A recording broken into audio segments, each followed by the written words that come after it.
I think he can hear you, Ray. Don't move. It won't hurt you. I feel the need for speed. Ow!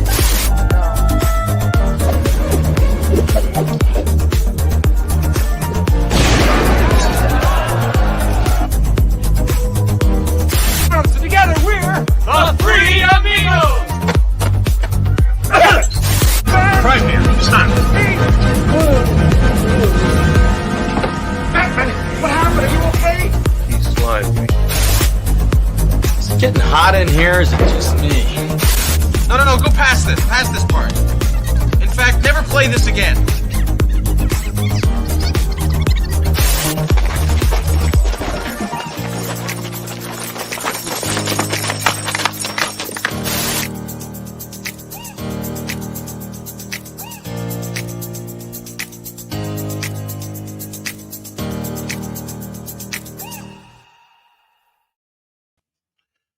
Hello and welcome.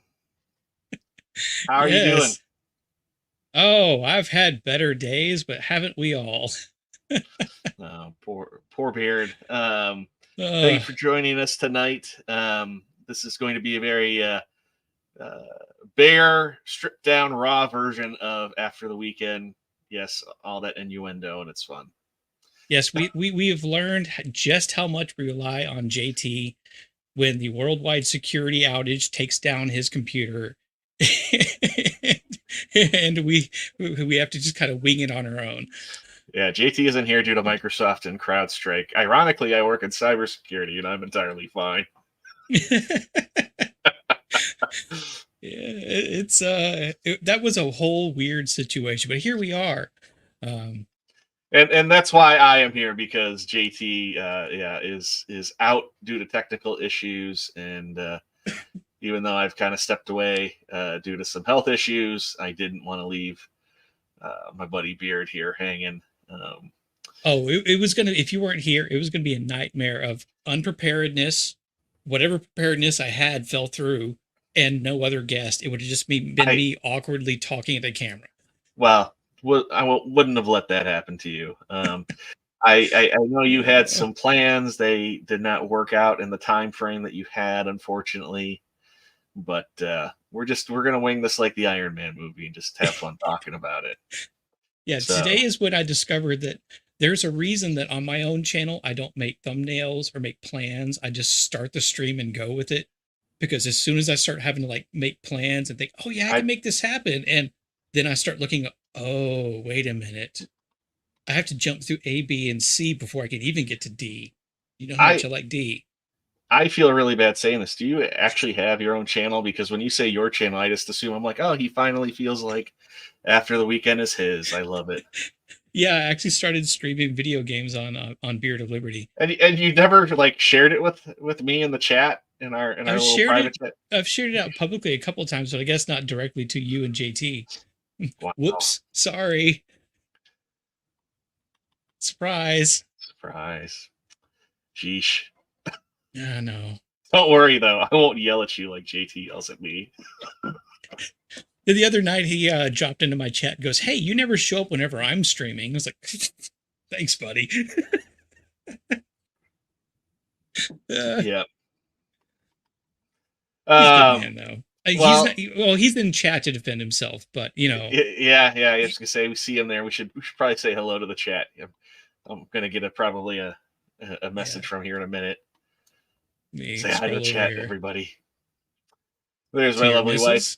Yep, they just got back home. They went to Red Lobster for dinner. Ooh, nice. And hello, Jacob. Hello. Nice to see you. And there's JT. Yes. Did we not say After the Weekend? JT, when you're not here, everything just falls through the cracks. I thought I did say hello and welcome to After the Weekend. Maybe I forgot. This is After the Weekend, by the way, where 40-year-old men talk about the films of their childhood. Except not so much childhood this time. No. I mean, this film is recent enough. I feel like, we're fine without having the slides. Like, if you haven't seen this is in the past couple of years, it's your own fault. And hello, Yeah. Nicole. Nice to see you. Oh, hello. Welcome to the disaster. But I'm going to let you lead the disaster here a little bit with getting into the film. You shouldn't do that. Let me tell you. All right. I know like everything we've put out says Deadpool 2 and Logan, but I think we should probably go Logan first. Okay, we can do that. It's fine. It's a switcheroo. I wanted to save that to the last because I think that's definitely the stronger film, but there are some gags in Deadpool 2 timeline wise that might as well. So okay. Yeah, Logan, you're a little bit more up on comic books than I am, so you might know a little bit more about what this draws from.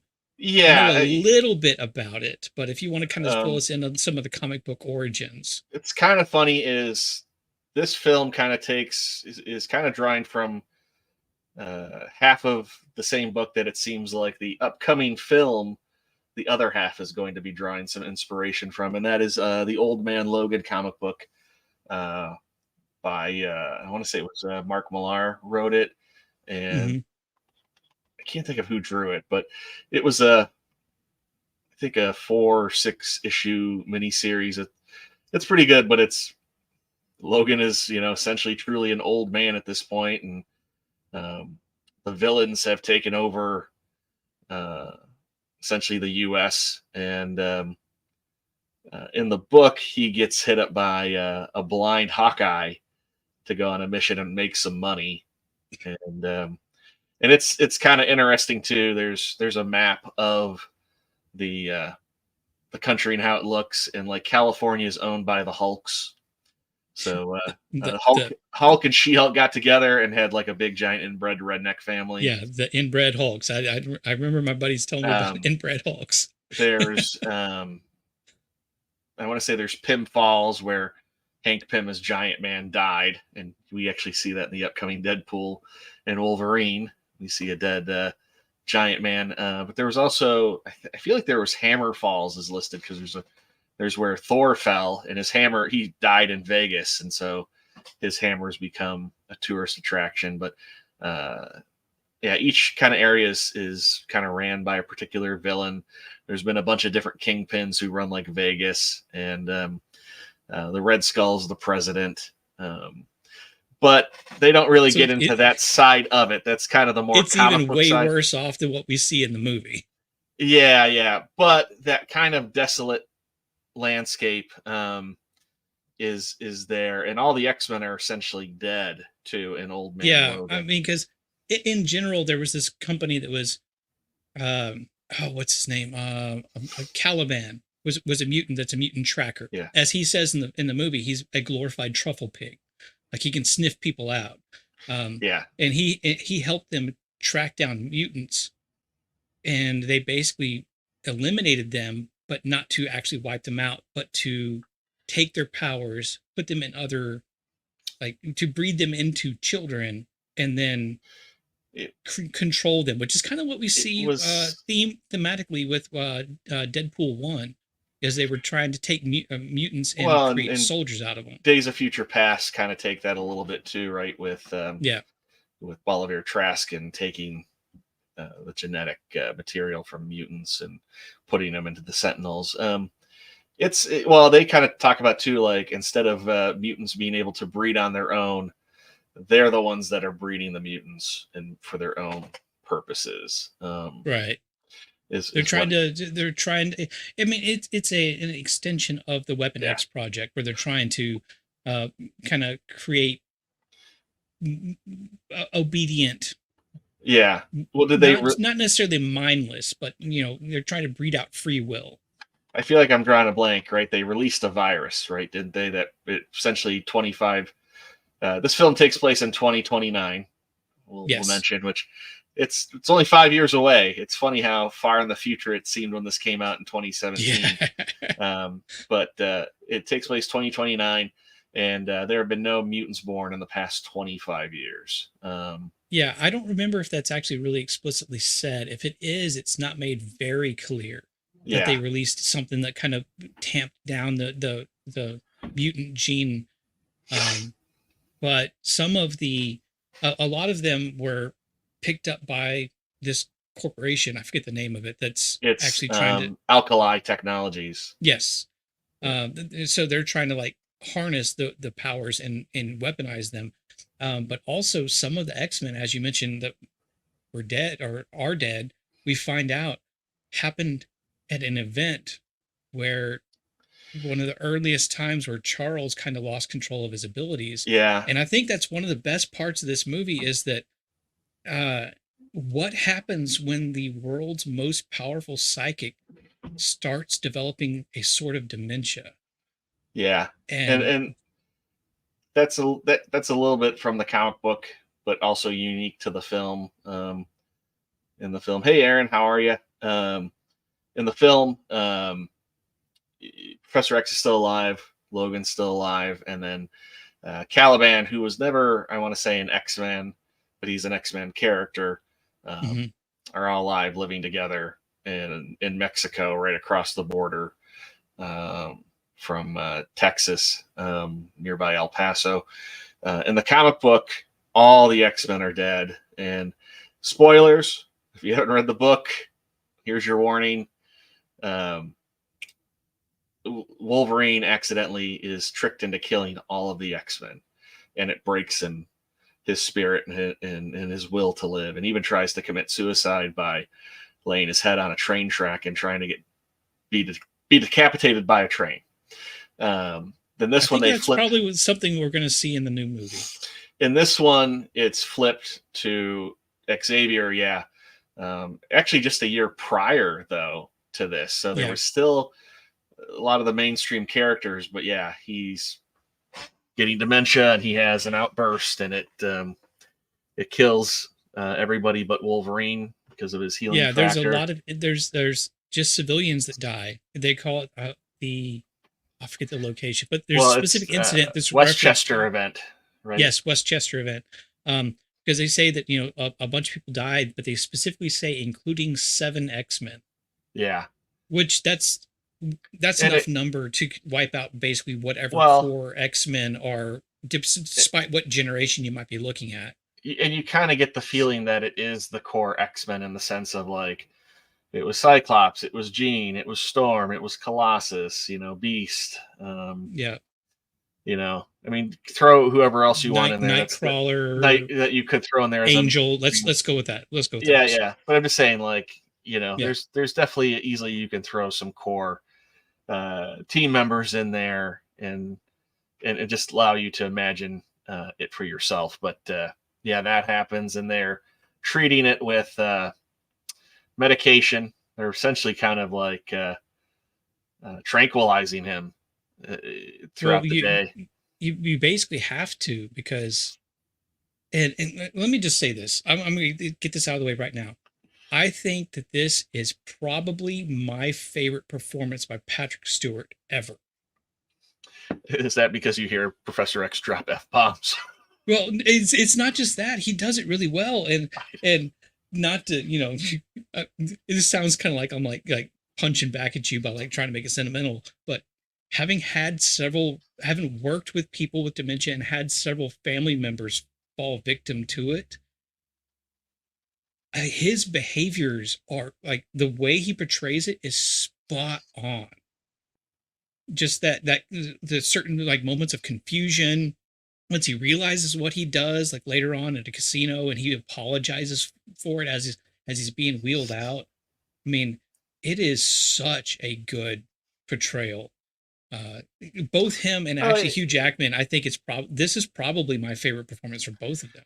Yeah, no, it is. I mean, the other kind of fact is, from being alone, he's very bitter and angry, and once a certain character shows up, he's kind of instantly goes back to being kind of the caregiver that he was, and he kind of Well, I goes guess we back should to his just usual self. I guess we should go ahead and just kind of like summarize some of the things here, because we're kind of jumping all over the place. Yeah, we are. We're it's fine. We're just talking to ourselves. I do want to say though, is Echo Gaming from the Philippines. I just saw in the chat.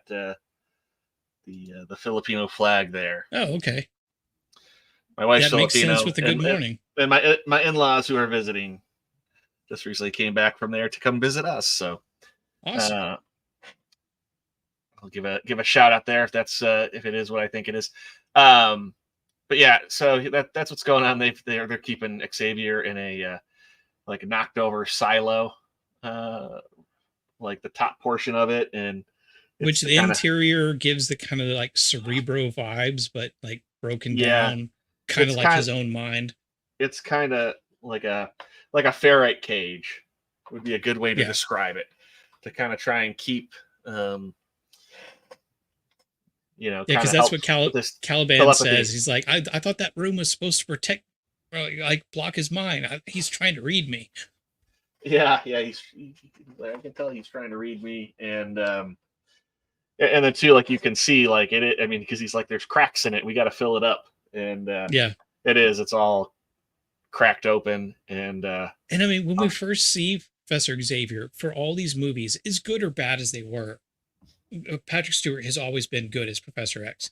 But when we first see him, he's rolling around in this dinky old ratty wheelchair, as opposed to his fancy one, talking about like what's new on the Taco Bell menu and just ranting and raving. And it is a shock. Queso chalupo.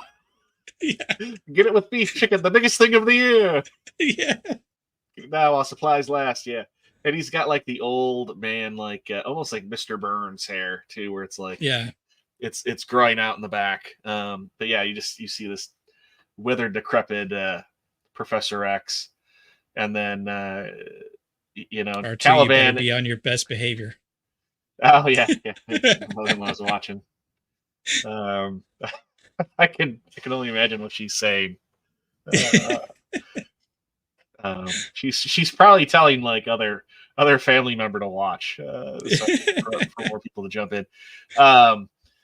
But like Caliban and like Wolverine, you're right, are taking care of him, and they're very much almost like a married couple though, who who are taking care of somebody's dad who has got dementia. And the bitterness that you see out of Wolverine during this, I've seen in family members. It's not out of like it's not bitterness out of malice. It's just they get tired, and I've seen that in people. And again, like I said, this is a really good kind of depiction of that sort of relationship that a lot of people have. Most people don't ever see. And then we also get an introduction to, we skipped over this, but Wolverine, he's his job is he drives a limousine. And he's a chauffeur essentially for hire. And he's drunk, and he wakes up to some guys trying to steal his rims off his limousine, and he ends up he tries to avoid fighting them, and they try to kill him, and he gets mad, and he has takes trouble. Off an arm, takes off a leg. But you see him, he has trouble, popping his claws, and it is beyond brutal, the scene. I mean, there's a lot in this. I was trying to go through and grab some screenshots of both the films we're covering tonight, and I realized there were so many scenes that were awesome that I could not show on this channel.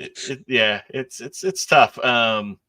And then you see him, the aftermath, where he goes to get cleaned up, and you can see him popping the bullets out of his body, but he's got other wounds that are not healing. And so he's actually scarring, which is not something he's had to deal with before. Yeah. And so, I mean, you kind of get this notion, right? He's sick. There's something wrong with him, and he is ill. And you can kind of tell that's probably part of, right, his being fed up. Plus you find out that he's trying to buy a boat, which you kind of assume when you first see it that, he's buying a boat to get them all out of here. And then you find out he's got an adamantium bullet in his pocket because Caliban was doing his laundry. And he's like, I know you're trying to buy a boat. And he's like, what, he's like, I can't be in the sun. What the hell am I going to do on a boat? Caliban, for people who don't know, is an albino with like a severe reaction to sunlight. He kind of, he's kind of opposite of Marlon Brando in Island of Dr. Moreau. He's real skinny, but he's just that's how he's like Island of Dr. Moreau meets Mad Max. That's like the best way to describe Caliban's look. You kind of find out like it's almost like Wolverine was planning to just take him out to sea, so he'll be far away from everybody, so he can't hurt anybody, and almost kind of hoping he'll die, or you kind of almost get the impression that he might end him. Yeah, I kind of get that, and then once he is he's gone, Wolverine is going to self-delete himself with this adamantium bullet. And it's a fairly large bullet. It looks like it's a 44 Magnum. I mean, later on, spoiler, comes into play in a revolver, so it definitely needs to be a revolver round. So probably 44. But yeah, I mean, he's lived since before the Civil War. Now, even before the Civil, like Revolutionary War or whatever. So the guy has been around forever. He's lived all this time. He's seen his friends and family die, and his last family that he felt a part of, being the X-Men, he watched them go, and he's got nothing left. Yeah.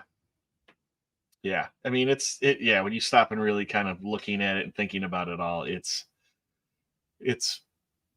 so depressing and sad. But it is very much, like almost I'm going to go out with my family. There you go. And, I'll just kind of like thumb through some pictures here. No problem. But early on from that, while he's working, this lady in a busted up Fiat 300 or 500, whatever they're called,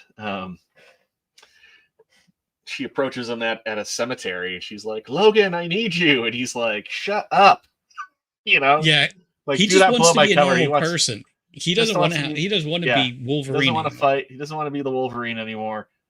And even to like the person that's hired him, they're like, "What's that all about?" And he's like, "Nothing. Don't worry. It's just some crazy lady." And this lady that was able to track him down, he finally shows up, and she's got this little kid, and she's like, "I need you to get us to North Dakota, and I'll pay you." I think she says $50,000. She's like, "I'll give you." It's 20 up front. Yeah. Yeah. It would say 20 or 30, and then the rest would be paid on delivery. And he's desperate for money because he's got 45 and he needs 70 to buy the boat. So he's thinking, okay, I can do this side job and then I can go buy the boat. And better than Last of Us. Yeah. That's a good comparison. This is very much. But yes, the comparison is. And kind of in between meeting that, where he's kind of considering it, and you see too, he's kind of meeting with his connection at the local hospital to get Xavier's drugs to help kind of take care of his problem. Which it looks like it's just he's getting them for himself, which we find out from, who is it? This dude. Yeah, he calls him out. It's okay. He is Pierce, right? That's his name. Pierce, yes. And this dude does a good job. Is head of this out of the Reavers. What's funny is he is a great actor, but at least rewatching this again, because I'll be honest, this is the second time I watched this film. I watched it at the theater, and then I haven't watched it since, because it's a fairly intense film. It is. It really is. Wolverine's one of my all-time favorite characters. He's not nearly as intimidating the first time around watching this, but he is. First time I watched it, I felt he was very intimidating. This time, it's more of like he is very weaselly. Weaselly, menacing. Yeah, I wouldn't say intimidating. He is a more menacing version of like a Steve Buscemi character. Is the best way I would put it. Like, it's actually pretty good. Yeah, he is very much Weasley like that. But like I said, he's got a little bit more menacing, and he's got an adamantium hand that you see. The hand's pretty neat. What's kind of funny is a couple times he gets like shot in the hand, and it clearly has like nerve endings because it hurts him when it happens. Yeah, which I thought was like really interesting. And he's not the only one. A bunch of the dudes on his team just have random mechanical arms. they're called the Reavers, and you kind of find out they were part of an experimental group of later on. But he shows up and kind of this very menacing conversation with Logan. Knows who he is and everything. Yeah, he says, like, I'm not looking for you. I'm looking for the person that is looking for you. So he's looking for the woman who is yelling at Wolverine in the but not still telling him anything. But yeah, this is when he gets a card from the guy, and he works for Alkali Technologies, which, if you remember from the second film, X2, when the whole Stryker storyline, it takes place at Alkali Lake. So yes, this is all, that's how he knows this is connected back to him in some capacity. And from that, it very much, gives him second thoughts on helping this lady out. Cause he's like, this is not the smoke I want to be involved in. Yeah. He's just like, I don't want to deal with this. And we get a little time passing kind of like montage of him just going through being a limo driver and like just like frat dudes hanging out the top chanting USA. It's like a bachelorette party, getting like flashing him, and like he's just like he's just going through the motions. He wasn't very disappointed with that part though. He seemed that was one of the highlights. He did grin. He grinned a little bit.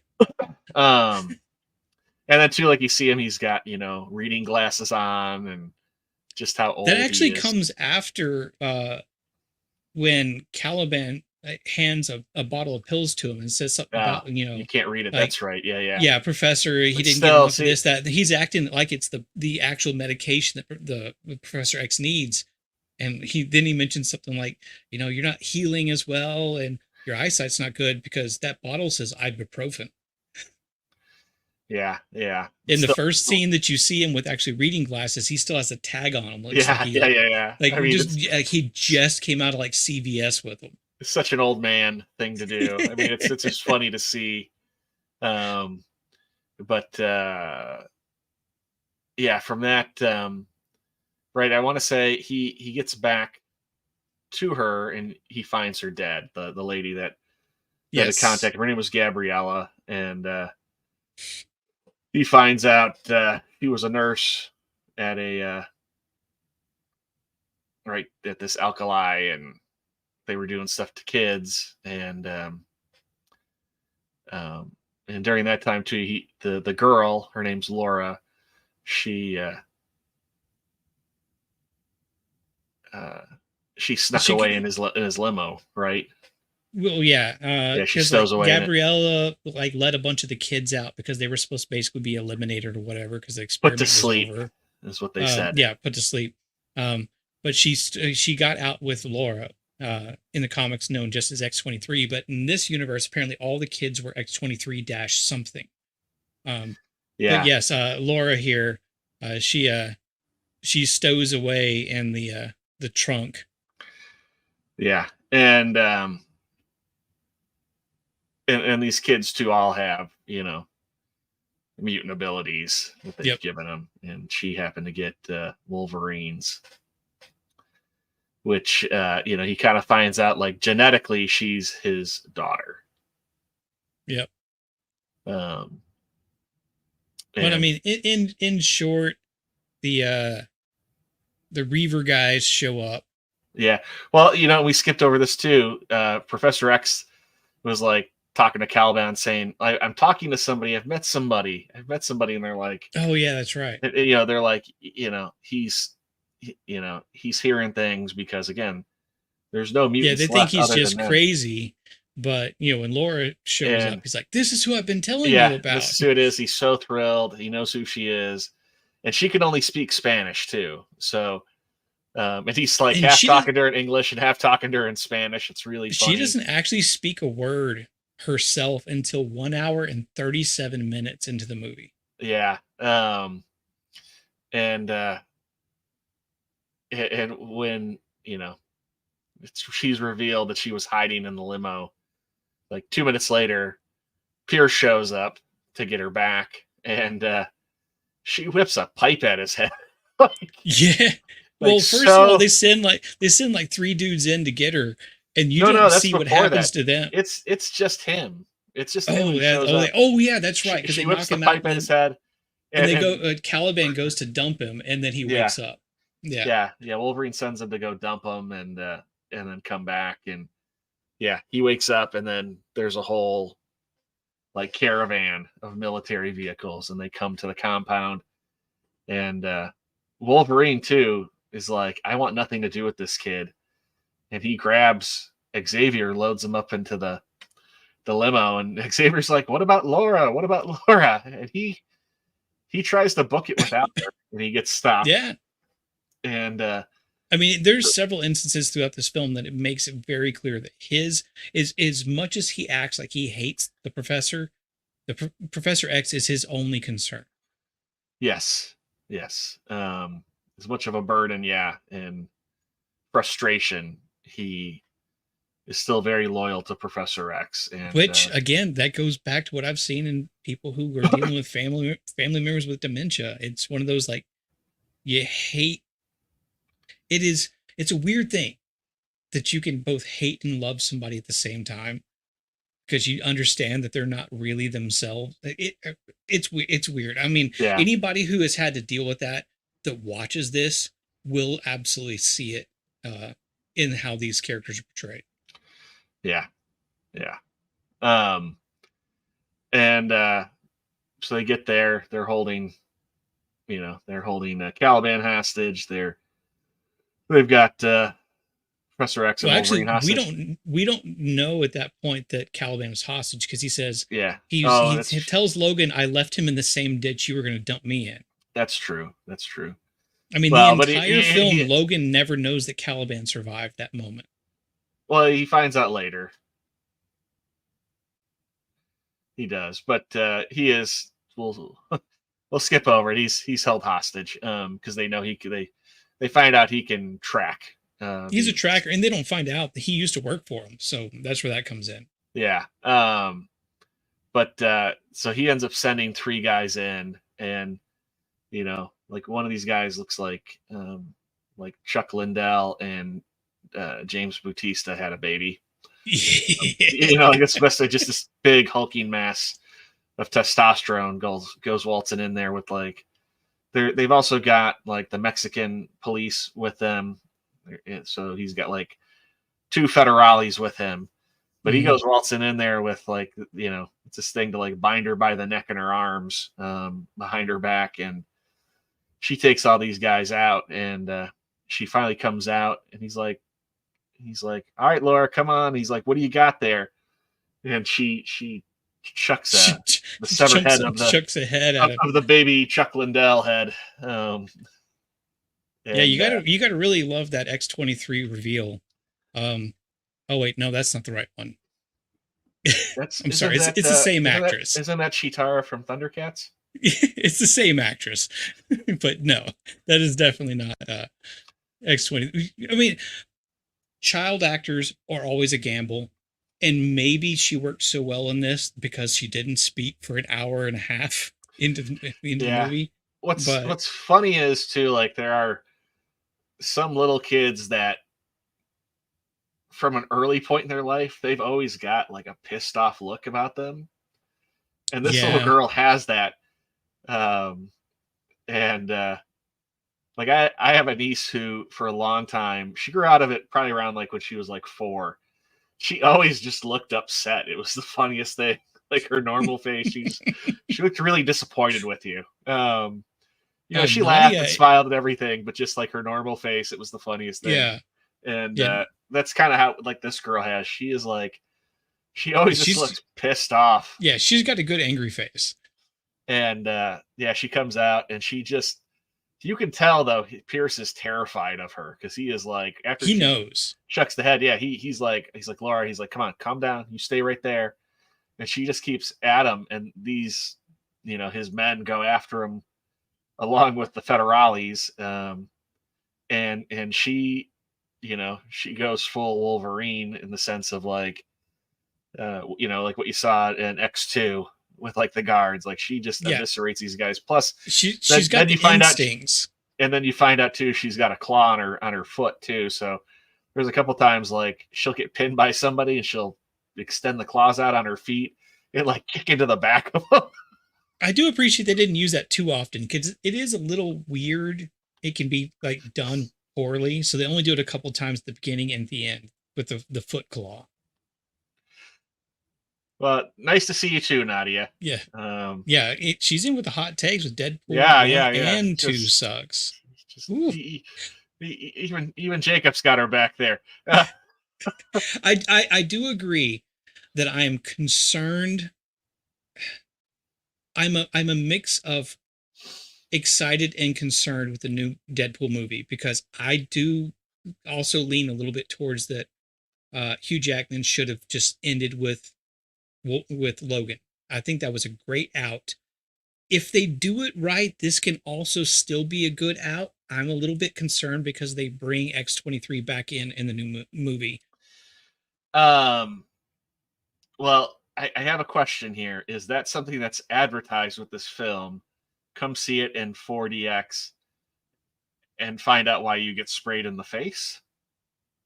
Oh, I mean, come on, Nadi, you did like horror makeup and such like that. If you did a little bit of fake blood spray in the face, that's just part of the movie going experience for you, right? I'm hoping that they're not like the way we kind of steer the MCU in the right direction is just a cameo fest. I mean, it is going to be a cameo fest, this film, but yeah, I kind of get the impression that a lot of these cameos are like, they are one and done cameos, if you know what I mean. Like we're going to see Wolverine delete a lot of people. Yeah. Is kind of what I think is going on, is going to happen in this film or the new one. But there's the silo with all holes in the background. But don't let my picture choosing. No. I just pointing that out because I'm remembering that we have a second movie to get through. Yeah, so. we do. So yeah, they hightail it out of there, and kind of from that point, he learns more. He learns more about, this is kind of when he actually learns that genetically, essentially, yeah, it's they're the same, and that's his daughter. And he starts to change a little bit, but he's still very hard on her. There's like X-Men comics in the film. There was a period where they wrote comic books about the X-Men, and he's like, they're all like 25% true, and the rest is all, made up for the story. And yep. There's also two like coordinates that they're supposed to go to in North Dakota, and it turns out they're listed in this comic. So then he's starting to think like this is some whole huge somebody reading into the comic books too much, that it's not real. And they also end up kind of on their way there. They don't break down. They see a family that's broken down, a farming family. Both them and the family get run off the road by auto trucks, basically self-driving semi truck trailers. Thanks, Elon Musk. Yeah, and they stay the night with them. They have dinner. It's a nice little like family moment. Yeah. It's something that Charles appreciates, and he wants Logan to appreciate, but he doesn't, because he's still got the survival instinct where he's like, we can't stay. We're staying too long. We're putting people in danger, and that's true, because while he and the father of that family are out fixing the pump for their water, basically X-24 shows up, which is the Reavers show up, but they release the scientist that kind of was overseeing everything releases X-24, which is a basically perfect clone of Wolverine, except for the fact that he's controllable. He's all of Wolverine's rage, yes, but none of his humanity. is this clone, and you might find a picture here of him. But what's funny is X-24 is essentially, he is Sabretooth from Origins. If you think about it in terms of his look, he's got a buzzed hair, the middle, yeah, sideburns. Like it's you know, it's the very first much time I watched this movie, I thought it was actually bringing like a younger Sabretooth back.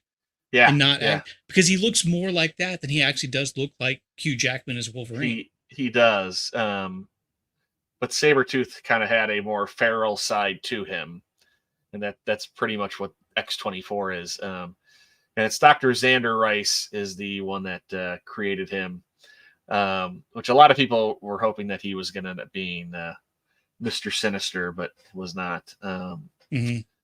And the family's like really sweet and nice. They invite him for dinner, and they invite him to stay for the night. And they're like, yeah, even if you have to leave first thing in the morning, that's fine. But they end up, essentially being killed by X-24, and it's very sad. It's actually like one of the most tragic scenes is that Professor X is in bed, and X-24 walks in. He thinks it's Logan. He starts talking to him, and he's like basically bearing his heart. It's like, this is great. This is like one of the most perfect nights I've ever had, in the since I can remember, just as X-24 reaches down and sticks his claws through his chest. Like, right before he says it too, he's like, and I don't deserve it, but I'm so grateful for it. Yeah, oh man. This movie is better than it has any right to be. Yeah. I mean, at first, when you kind of see, you're like, it's just a clone of Wolverine. Like, that's kind of cheap, but how brutal the character is. Mm-hmm. And it's funny to hear him. He's like, oh, it's my dad, Chuck. Yeah. They're asking who everybody is. But yeah, this is kind of where everything really kicks off. Yeah. And from there, that's when Wolverine does realize that Caliban's still alive, and Caliban somehow gets a hold of a grenade and blows up the trailer to kind of try and help. It's the last little bit of redemption that he can try to get. And you do kind of find out that he's trying to slow them down for him with his tracking abilities. There was even a moment too where they're at a casino in Oklahoma, and I think this was before they meet the family, where he has another attack, and it hits the entire casino. Like, that scene is crazy too, where everything is in slow motion because he's mentally getting attacked by everybody's being mentally attacked. Basically, everybody's frozen.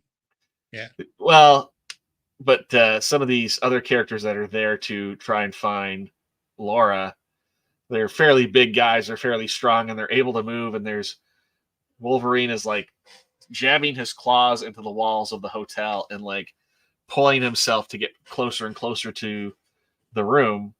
And he gets up there, and there's a guy who's stuck in the doorway, and all of a sudden you see his eye shift towards him, and it's just like eyes of pure hate. And it's such it's brutal because scene. Yeah, because it's basically frozen, unable to move, but still completely conscious, watching this dude come up and basically stick his claws through your skull. It's almost, I was going to say, it almost reminds me of the moment in the Justice League film where Barry Allen's running around Superman as Superman's fighting the rest of the Justice League. And then Superman's eyes look at him. But even though this guy's not Superman, it's, I feel like, far more intense. In that moment, just because, Wolverine is not Wolverine at full capacity. He's essentially been poisoned by his adamantium. It's what's keeping him from being able to heal up. Yeah, that's the guy right there. that's the guy. Yeah. So, but just when he looks right at him, and you're like, oh crap.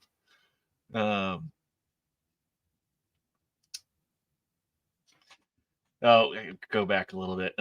She says the seats spray you with water and have strobes. Oh, yeah.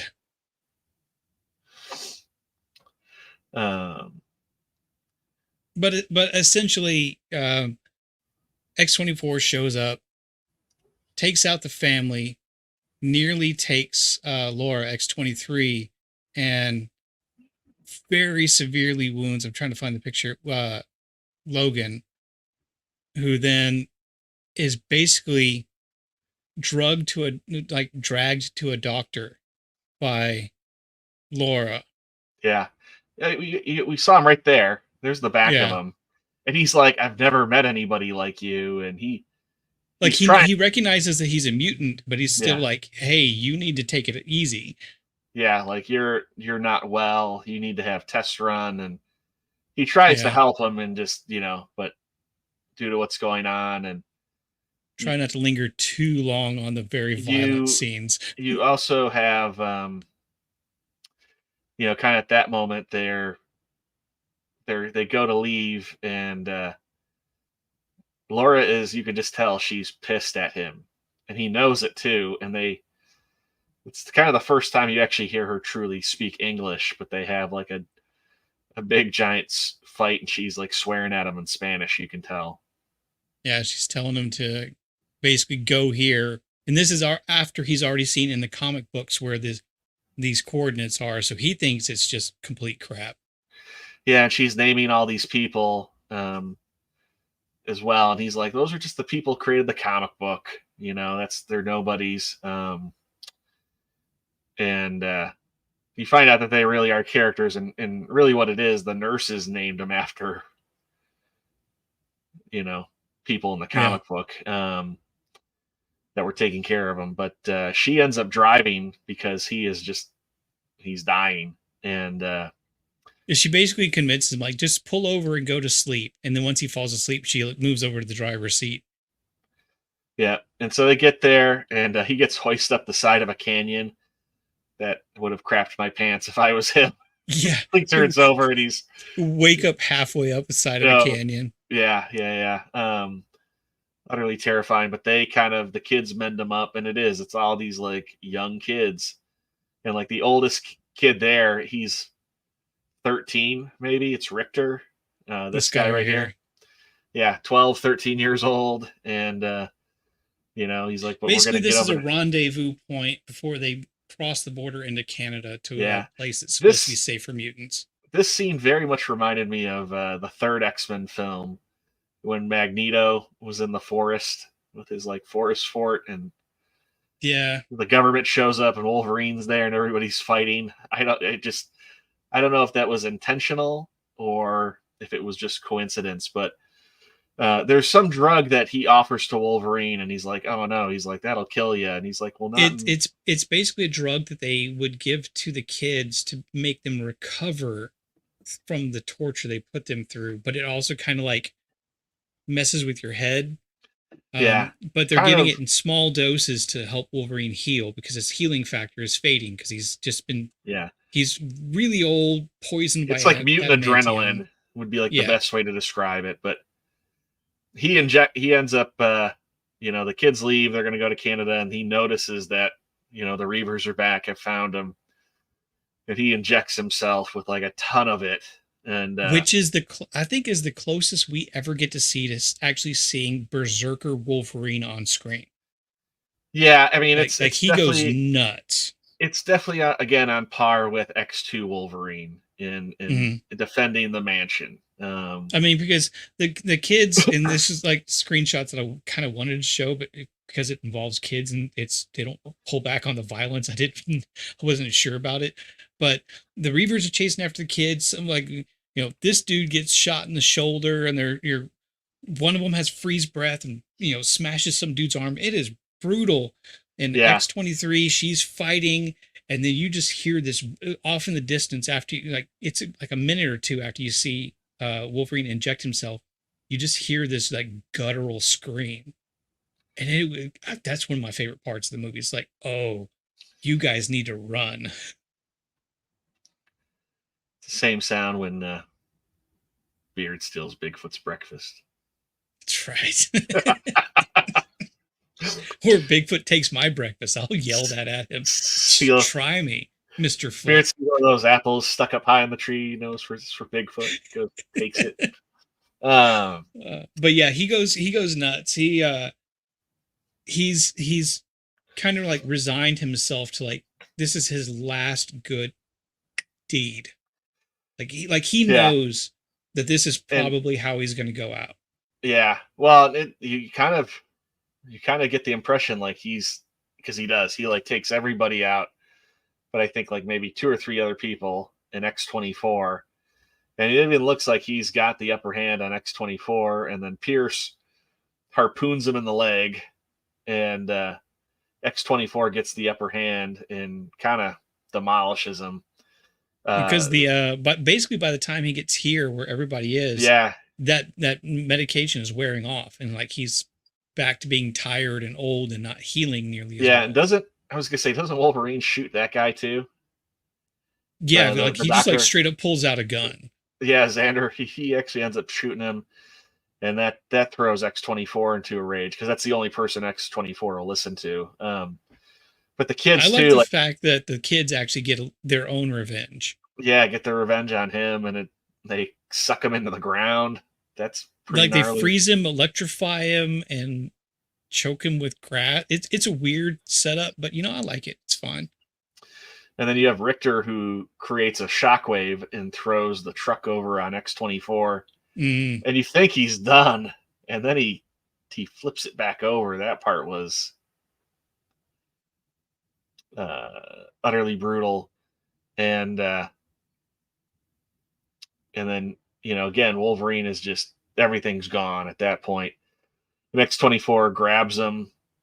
I think he stabs him a couple more times, right? And then he basically like hooks him with his claws underneath like his collarbone and drags him over to a stump and throws him on it, impales him, and then kind of from there, then Laura ends up taking his adamantium bullet. There's the Doctor again. And shoots X-24 because she had basically taken the bullet because like he wouldn't be honest with her why he had it, so she's like, screw you, I'm gonna take it. And it just okay, it's a movie thing, it's fine. It's a very small nitpick that it just happened to fit the revolver that Wolverine had previously picked up. But yeah, she shoots X-24 straight through the noggin and gives him some extra ventilation. But I do want to say, if you go back to the Wolverine and you listen to Yukio tell Wolverine his death, the way it's described matches. She says, "I saw you die with your heart in your hand, on your back, with your heart in your hand." And when you first hear that, you're thinking his literal heart, but what it is, he's holding.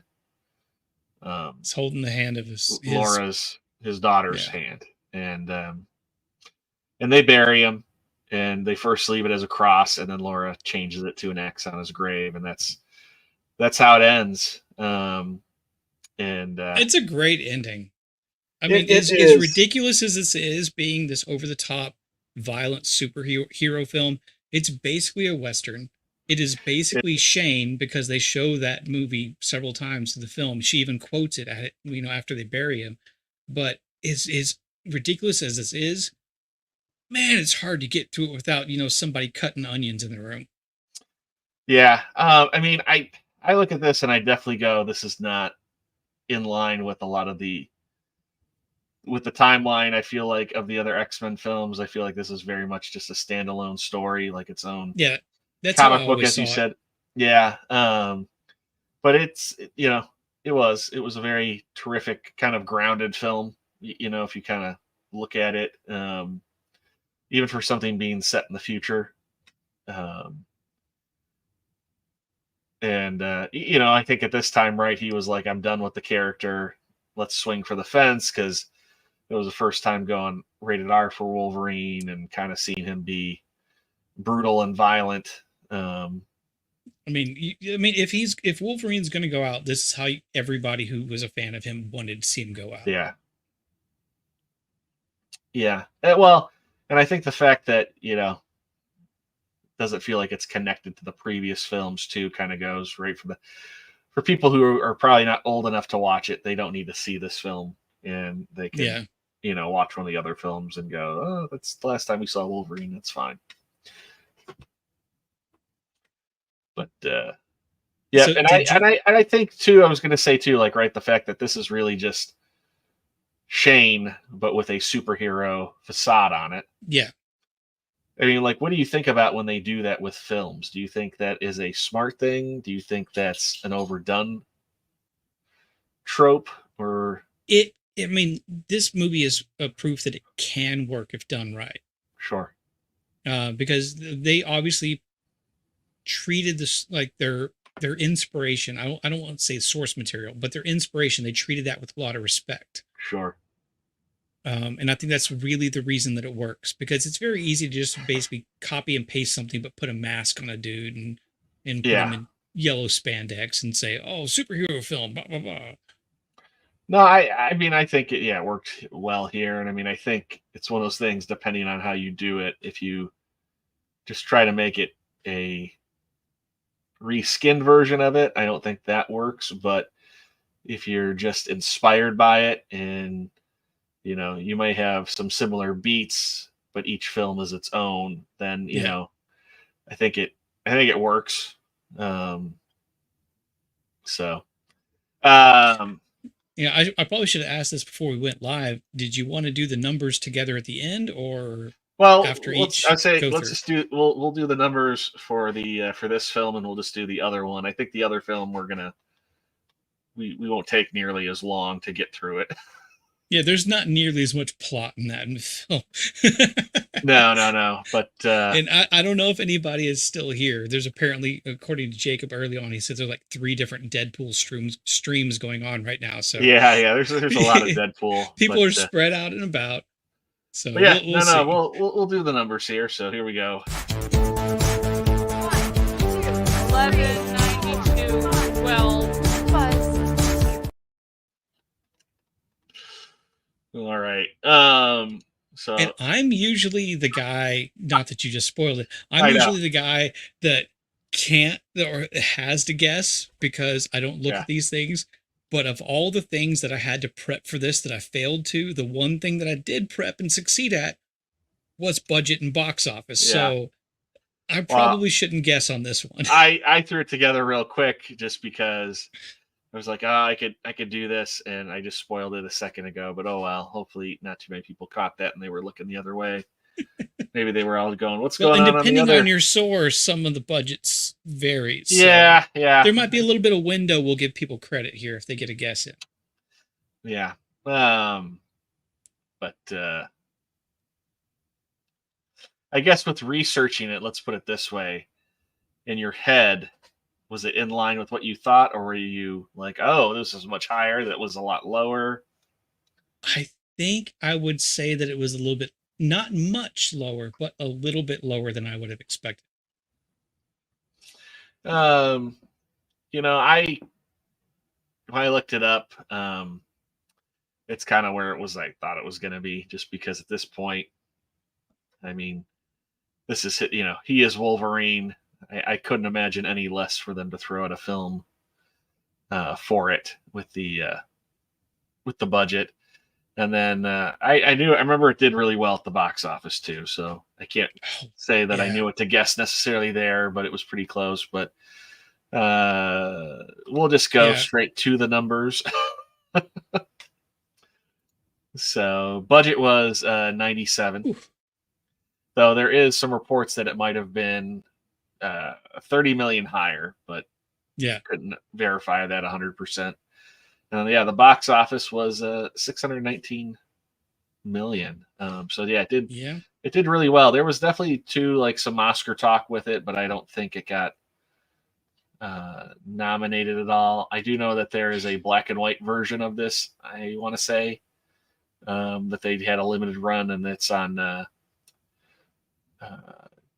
DVD too. If you have it, depending on what version you have, you may have a full black and white, which I could see that being a kind of a good way to watch the film too. Yeah, I've never actually watched it in the black and white version. Yep. So I mean, this movie definitely had legs. It ran for a while. I don't think it did if I had to guess, I don't think it would have done amazing its first weekend. I think it probably built up steam based on word of mouth. I think it still did good on its first weekend, but not like off the charts crazy. I think it kind of started good and kept that for a long time, as opposed to like a big spike and a drop off. I'm trying to think of when we saw this, the wife and I. I don't think I saw it right away. I think it had actually been out a while before we saw it as well. But I am going to also do the other thing that we do here. And remember, folks, it's on give the her fly. thoughts. Yep. Sorry. Oh, give yeah. her thoughts here. Over on our good friend's website, Criticless. Be sure to check it out if you're not. Just like the name implies, there are no critics at Criticless. This is all real people giving real reviews, and friends, not sponsors. We actually just like these guys. We do. They've been very wonderful friends to us as well. But no, it is. If you're, you want to get real reviews of films, it's a great place to go and check it out. But where would you rate this? I would rate this probably, and I'm very picky about going above 90, and I would rate this probably a 90 to 95. Well, okay, so 90 to 95. It is definitely most curious if JT's here. I would go just a little bit lower because I'm like, I'd probably say like 85. I understand that. I disagree, but I understand it. Sure. Well, I'm just saying it's split the difference there. I mean, it's still a pretty high film. Because look at that. Even at 85, it's still the most excellent. So he says 90. Okay. Then I'm going to put it at 88. I can go with a 90. I'll put it at 89. I mean, for my one knockoff for it. It's an 89. I mean, you don't expect Hugh Jackman playing as ridiculous a character. And if we're honest, Wolverine is a ridiculous character, but he plays it so seriously. Then you get Patrick Stewart just delivering a top tier performance. Oh, yes, there is a lot of language. I think the first word out of Wolverine's mouth is not for kids.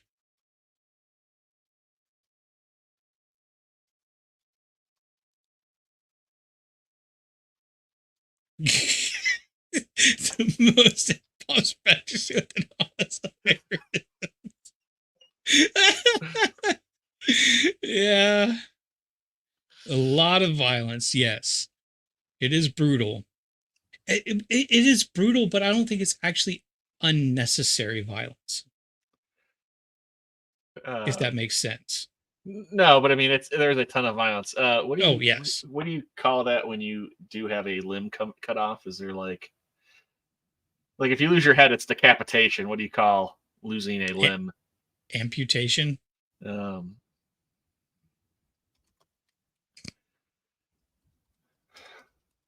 mean, is it decapitation if your consciousness lives in your head, or is it your debodification or whatever that would be? That's a question for a whole other conversation.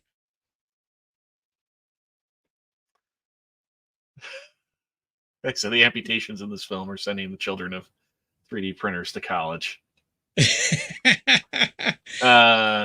Yes. There is at least 2 topless women?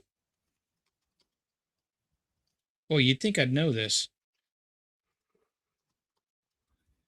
I might be getting the movies mixed up. The second pair might be in Deadpool.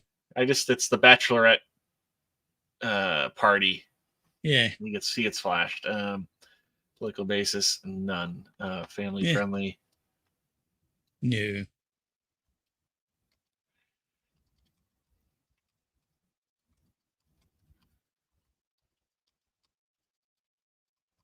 said, one of these days I'll get my parents to watch this because I think they would like it. But no, violent films make me uncomfortable. I was gonna say it's just Shane. It's just a retelling of Shane. Look, if you have a badass grandmother, she might want to watch it with you. You know, you never know. That is very true. But yeah, definitely not a family friendly flick whatsoever. And there we got our review. In fact, you can go check that out. But 89%, you jerks. Well, let's kick it off to our next film. You ready for that? Yeah, because this next movie was advertised, if I remember correctly, as, let me see if I can pull this up real quick. Oh, that is a low resolution. Never mind, I won't pull it up. The movie poster says, from the studio that killed Wolverine, Deadpool 2. Yeah. And it starts out straight up just like, oh man, why do you have to go and like step on my territory with an R rating? Then he had to go and die. Well, screw you. I'm dying in this film too. And it starts out basically with him blowing himself up. Yeah. I kind of felt like with this, Deadpool suddenly became the Thor of the X-Men films. And just like all his films very much have moments of him trying to find himself. Yeah. And even the next one coming out has a bit of that going on too, where it's like, it's a little bit earned here though, because he like his world, and it's kind of like the same thing that he's dealing with in the new movie, is like his world ended because he didn't take out one dude so that he could be back to celebrate his anniversary. Well, he tried. It wasn't like he was like, yeah. It wasn't like he ran into a panic room. It wasn't like Peter Parkered it. Yeah, but because like this one guy survived, he lost his girlfriend, who just before that was like, hey, I want to start a family with you. Yeah. It was a huge deal. Yeah. And I mean, the Vanessa, the lady who plays her, she does a great job of truly, you feel like she is in love with Wade Wilson. Wade Wilson does not look like Wade Wilson, the Wade Wilson how we see him. She still sees him as the guy that they first met. She doesn't care about his scars or anything. She just loves him, and that's it. And they do, like, again, like I said, do genuinely care for her. It is very sad to see her die. And yeah, we get to see all of the suicide attempts. Yeah, he basically just, like, he can't stand to live, but he can't die. Yeah. Which is nearly, I mean, I want to say that's pretty much how it is in the comic book too. Like, I don't think at this point, I mean, I think it's like Wolverine. I think it's, I guess if you decapitated him, but I think if you decapitated him, he'd still be talking. I mean, when it comes to Deadpool, at least in the Deadpool Cable comic series, which is like one of the few comic runs that I read, which kind of very, very, very loosely loops into this, is at one point Deadpool says, well, blow my mind, and Cable just goes, okay, and explodes his head, and then he grows it back immediately. Yeah. Well, I was gonna say, I feel like with this character too, I don't think he truly can die. But yeah, he does that, and then who is it? Colossus comes, picks up all his bits, takes him back to the X Mansion to recover. We get another kind of great joke of like, this place is giant, yet I never see more than. And I was hoping I could scroll onto the picture real quick, but like while Deadpool is saying, is like, this place is just so empty.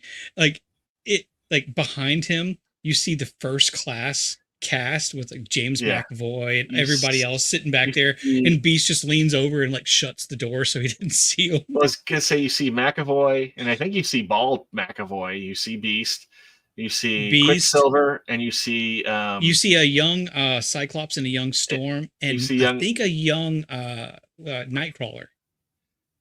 Yeah, you might see Nightcrawler in there too. But yeah. So I mean, it's a great, very, very quick cameo. But There's a couple of cameos. that was pretty good. I forgot about this. This is the opening scene of the movie. Come on, load Where? internet. People are watching. He starts a little music box of Logan impaled on a log. Yeah. He does not hold back from that.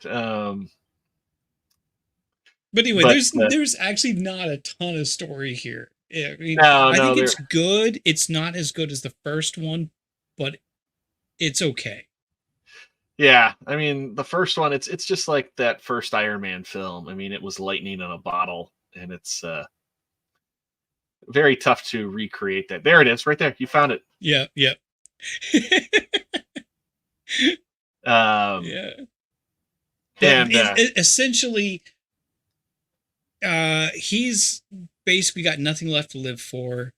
The X-Men take him in, and there's this kid named Russell, right? Russell? yeah. Well, through Colossus, he agrees to become a trainee X-Men because he's like, and it gives him like, you can find reason to live through, like help saving other lost mutants, essentially. Yeah.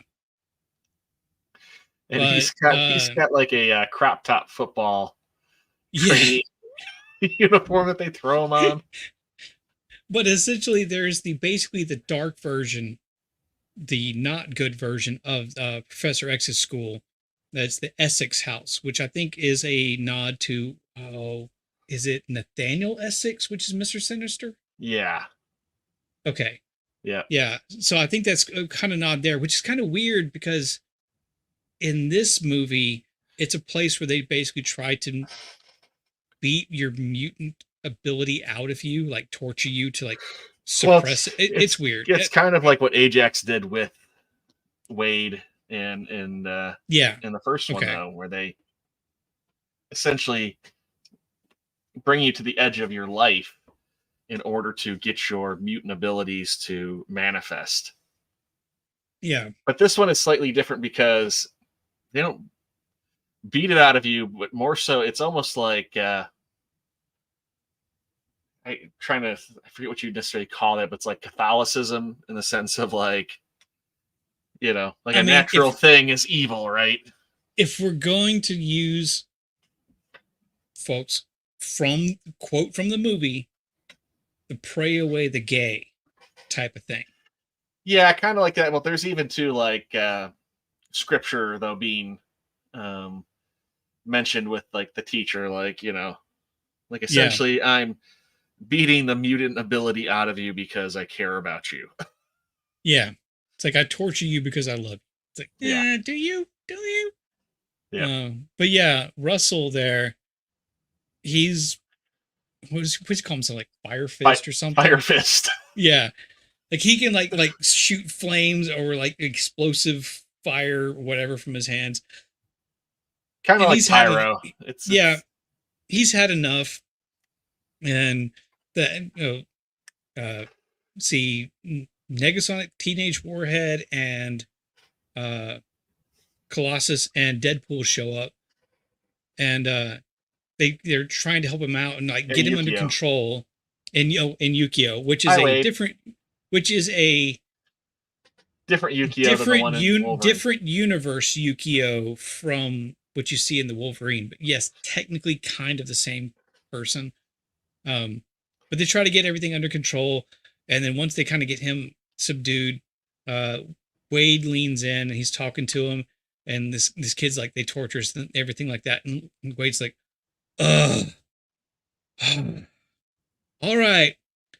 What did he say? Like 4 or 5 moments. Yeah, he does the Colossus speech from the first film. Yeah, he's like, A hero is defined by 4 or 5 moments. He's basically, it basically says, and this is one of them, and turns around and puts a bullet straight through one of the guy's heads. Yeah, that has been torturing this guy. Yeah, and because at first you kind of feel like it's a big misunderstanding, and then you kind of get like the creepy vibe from the adults at the school. Yeah. And of course, everybody piles onto Deadpool, including Colossus, because he doesn't quite understand exactly what Wade or Deadpool has discovered. That moment very much made me think of like in a video game where if you accidentally kill like somebody that you're not supposed to kill, no, and like like how everybody jumps on you. It's when you accidentally shoot a chicken in Skyrim and all the guards come running. Yeah, or if you accidentally like shoot a civilian in like Red Dead Redemption 2, like the police all jump on you. Like that very much reminds me of that. Yeah, but everybody piles on. They put this is a power suppression collar, which is a nice callback because that's something that has existed in comics and in the old X-Men TV show. So he can't use his abilities. They slap one on Wade, on Deadpool, which basically means he's not healing anymore, and he's dying of suffering from cancer of his entire body. Yeah. And they send him to the ice box where they basically send any mutants that can't be controlled. Yeah, and it's one of the best parts of the film where he's like, the guy's like, what's his name?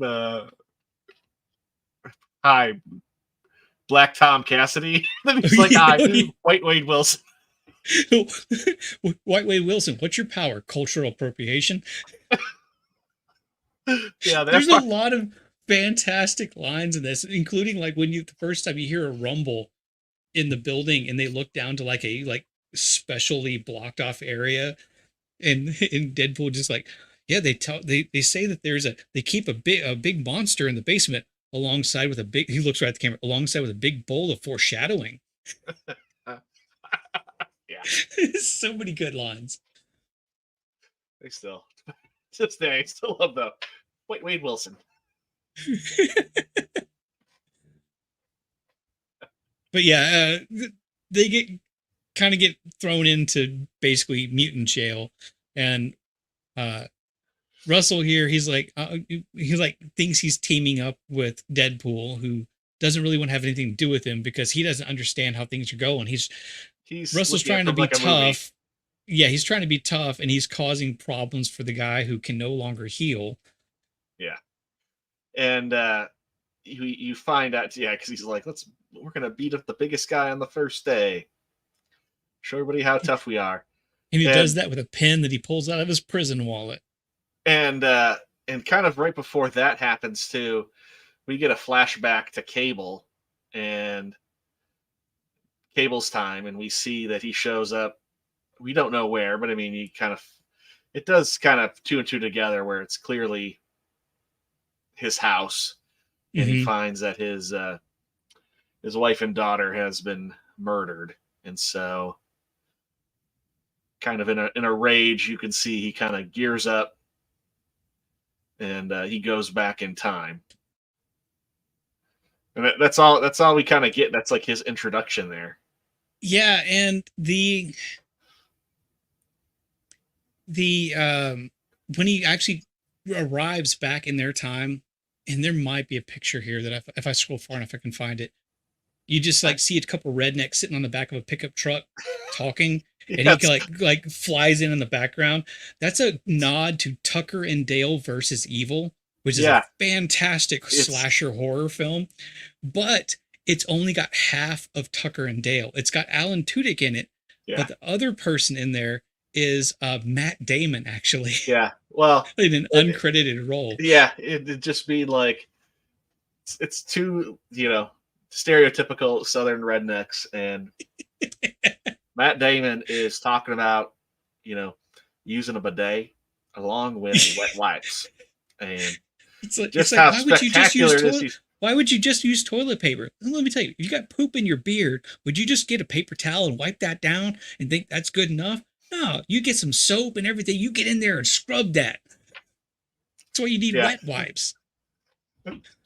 But no, just his southern accent. It's so great. Yeah, that's right. He does. He like tasers them and takes their 6-pack of beer along with their pickup truck. And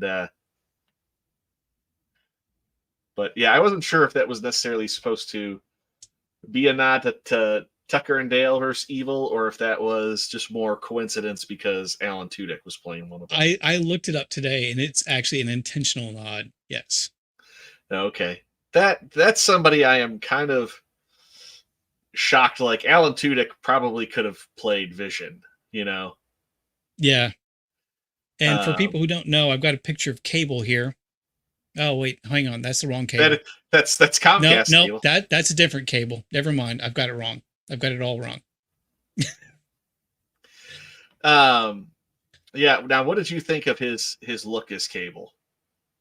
It's okay. I mean, you could only go so far with the actual look of Cable because he was created during that, was it Rob Liefeld or whatever, like really over the top physicality and like, yeah. Even one point in the movie, they make a comment, it's like Deadpool system, like Cable, he's 5'11", nothing like they like in the comics because he's supposed to be this massive, towering. In the comic books, Cable is 6'7". And that's the height of James Brolin, and that's also, I think, a bit of a joke because a lot of people think James Brolin is taller than he is, and he is only 5'11". And yes, Brad Pitt is too. He is the isn't he like the invisible? I forget his name. Yeah, but he's the dude who's invisible until he actually grabs onto the power lines right there. I did pull this up, so yes, we're jumping a little bit ahead, but yes. I do like Josh Brolin as Cable, though. But I think he does a good job. Too, I feel like to an extent, I think kind of doing his traditional comic book costume would be tough because it's like nothing but pouches. It's yes, pouches beyond pouches and more pouches. Plus, he would need to have 3-foot wide shoulders. Yeah, it's a bit, I guess, obtuse today. I don't know. Yeah, it's obnoxious for sure, but I kind of liked his a little bit more simplistic look, and I thought it was really, I thought it was good. Yeah, it worked. But yeah, he comes back because Russell gets a taste for death, and then becomes this like. Is this like insatiable, like murderous mutant that ends up offing Cable's family? Yeah, well, so after the first kind of scene we see in prison, Cable shows up to the icebox, and Wade ends up losing his collar, and he's able to, during their fight, kind of escape. But Russell he loses his collar by like breaking his back in 3 places. Yeah. But Russell is still there, and in that period, Wade then gets the idea, like the short time period, to create his own team, and he's like, "Screw the X-Men, I'm gonna be my own thing. We're gonna be more inclusive. We're X-Force. Isn't that kind of derivative? Yeah, whatever." Yeah, and there's a whole montage of him interviewing new people. There's Sugar Bear, who does nothing. Yeah. He just saw the ad on Facebook. Yeah, he's got no superpowers. I mean, Domino is great in this. Yeah, and there was a lot of controversy there with who they cast, but I don't care. She looks great. I don't care either. Yeah, she did. I'm not gonna full on simp, but hottie. You're married. You can't say it. I will. I was gonna say, actually, who I think that they really should have got for it is Megan Good. Don't know who that is because I don't know people. I'll show you a picture later. But yeah, he recruits a lot of people. Shatterstar, which I don't know enough about the comics, but I think has always been kind of a joke. Well, he was an X-Force. He was an original X-Force character. Yeah, he's from Mojo World. As it's described in the movie, a planet where basically everything is better. I want to say in the comic book too, I remember he was always like a douchebag character, and that's kind of what they did here. They made him like over the top. Yeah. So basically, everybody that they recruit, like the invisible dude, whatever his name is, like flies into like power lines and dies. Shatterstar flies into a helicopter blade. Yes, that's right, because like his green blood that just goes everywhere. This guy, I forget his name, falls into a wood chipper, and then this guy tries to pull him out and falls victim to his acid like puke and like dies because of that. So he made this entire team, and by the time they parachute from the helicopter to the ground, it's just him and Domino. Zeitgeist, that's who he was. I'm not familiar with that character. I think that was a later character from X-Force. And same thing with Bedlam, but it was cool to see Terry Crews in it. I was kind of like, Terry Crews, yeah. I was a little bit, as much as it was funny to see everything go awry, at the same time, it was like, oh, I wish we could have seen even if it was like a D team version of X-Force, it would have been good. But I mean, the comedy still plays out because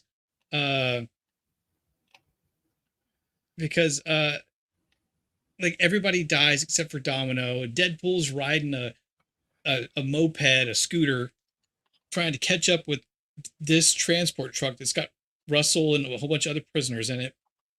And the entire time, her power that she like advertised, like, I'm lucky. Like, that's not a power. Yes, it is. No, it is. Yeah. Yes, it is.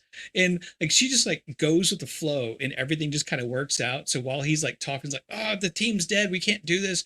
I'm catching up with you, but hold on. She just like pops in, falls into the cab, offs the one dude, takes over the truck, and everything's just going good. She's like, I'm in. He's like, what do you mean you're in? It's almost like the best way to describe the power is like Mr. Magoo without the blindness. Yeah.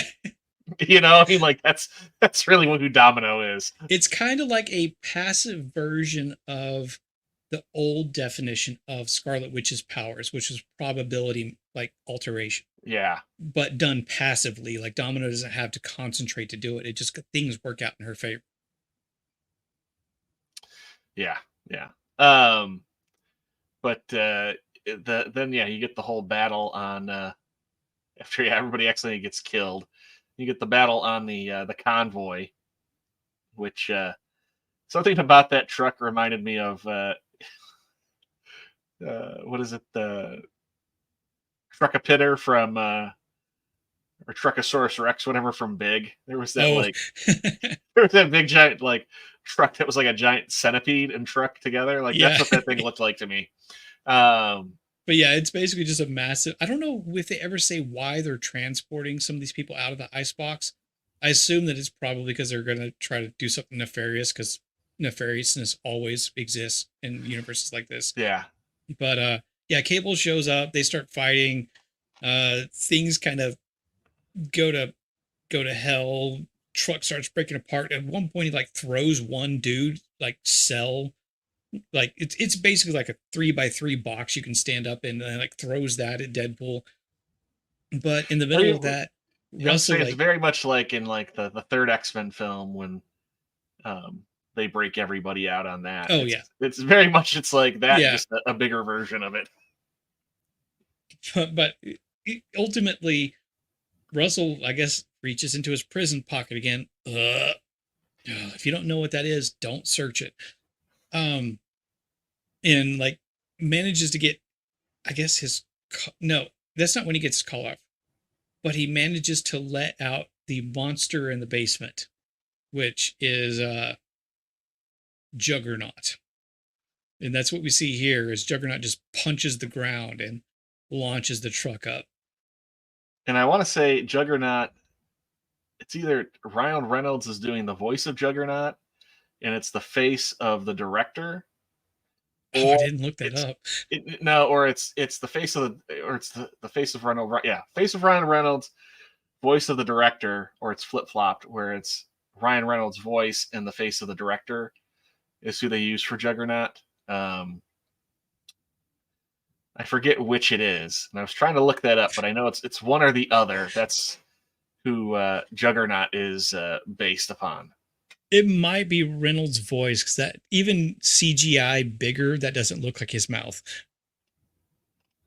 But regardless, that's pretty funny. I didn't know that. Yeah. And I was gonna say, I mean, the Juggernaut is cool that we get. I mean, like that is definitely like what we expected instead of getting Vinnie Jones. Yeah, the first time we see him, and like Deadpool's like, "Oh, you can't tell you how many times I imagined my reflection in your helmet as you charged at me, trying to kill me. Not like this though." As he grabs him by the throat, it literally rips him in half. Oh god, that is like so brutal. With ripped in half, and then we get the baby legs with the Basic Instinct moment, which they actually modeled a 3D tiny little ding dong at one point in this film. I don't know if that's in the theatrical cut or if it was in what you watched. This is what you do with your time and do it for research. Look, it was there. I saw it and I'm like, hold on a second. It's kind of like when you watch the Simpsons movie and Bart Simpson skates through and then suddenly everything is covered except for yeah. There was a 3D model ding dong here. A little Vienna sausage. I hope my mother-in-law is still watching this. That's all I have to say right now. I was surprised that was actually in the movie. I did not remember that from watching this the first time.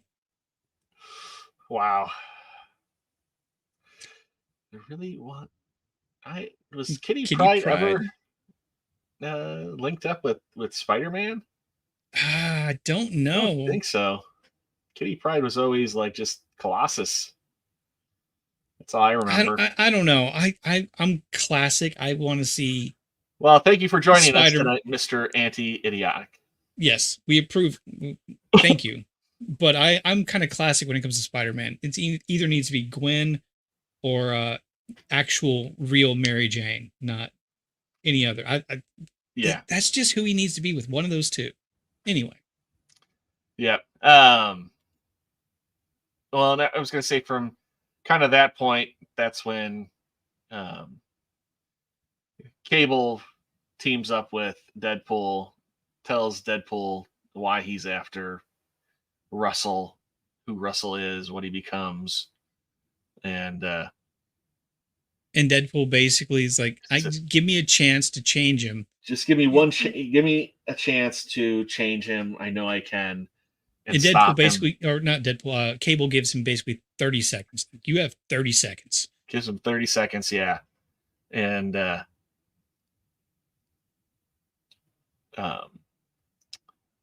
this is when we kind of get to the. Sorry, I straight of thought. I was like, "Where am I going next with this?" This is kind of when we get to the crazy, like one of the first like introductions to like. Was this before? This was before the MCU did time travel, right? I can't remember the order of things. Yeah. Well, yeah. So you got Cable, who's always been a time traveling guy. This is the year before. And I think at one point they mentioned that he only has enough juice in his time travel device to like make one more trip. Yeah. So basically, we've got the shootout. You get Colossus versus Juggernaut. Great fight. It is. You get Deadpool being a actual like good person for a while, because he's been, every time he tried to off himself, he'd have these flashes to his girlfriend that would say like, your heart's not in the right place. And so he's trying to actually be a good person so he can be with her at some point. And he goes up and he tries to connect with Russell, and the kid just like torches him. That's where we get the black Deadpool suit, because it's all charred, which I think is a throwback to the X-Force when he was in a black and white suit. Yeah, it was more like white though, but yeah, his black, or his Black Force, his X-Force costume. Yeah. But then that's when Deadpool like puts the power dampening collar on, and he's like, all right, if you do this again, I'm done for.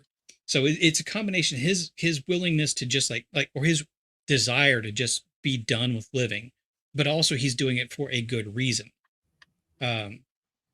see, he's given this kid like the choice, like you have to choose now to take my life or whatever. And Cable just like time's up. He jumps down, grabs his gun out of the dirt, fires a shot, and Deadpool jumps over in front and takes it through the chest. It has a really overly long death scene. It's funny, but it goes on for a while. Yeah. And it's kind of that, you know, like Russell didn't realize that somebody would like be willing to die for him, and this, that, and the other. And while kind of everything's going on, once Wade actually kind of finally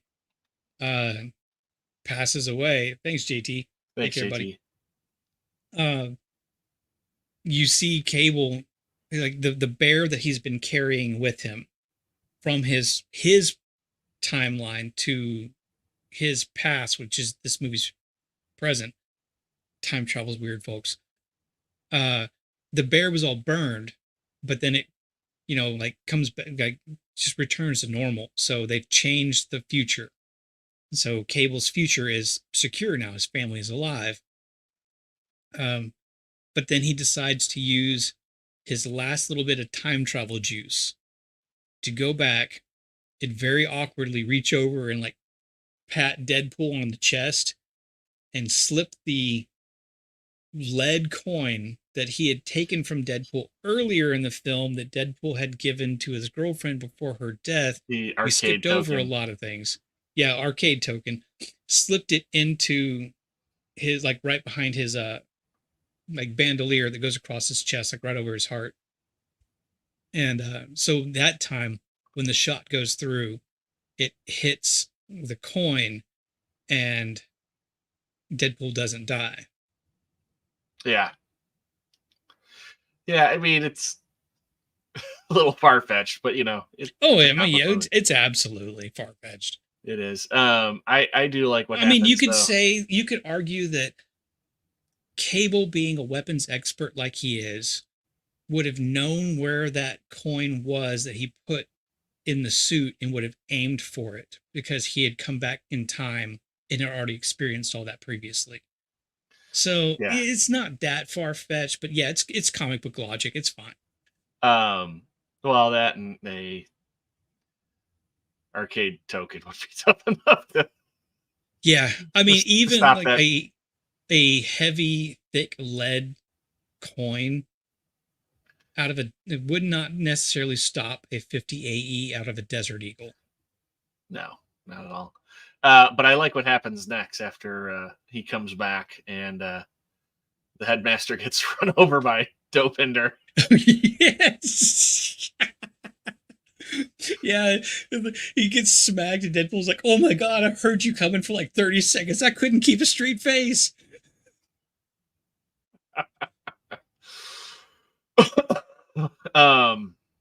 And then from that point, we get a mid-credit scene of Negasonic and Yukio fixing the time-traveling device. Basically giving Deadpool the ability to go back and and we see him kind of right the many wrongs of his career from killing himself in Origins. Well, I mean, before that, he saves his girlfriend.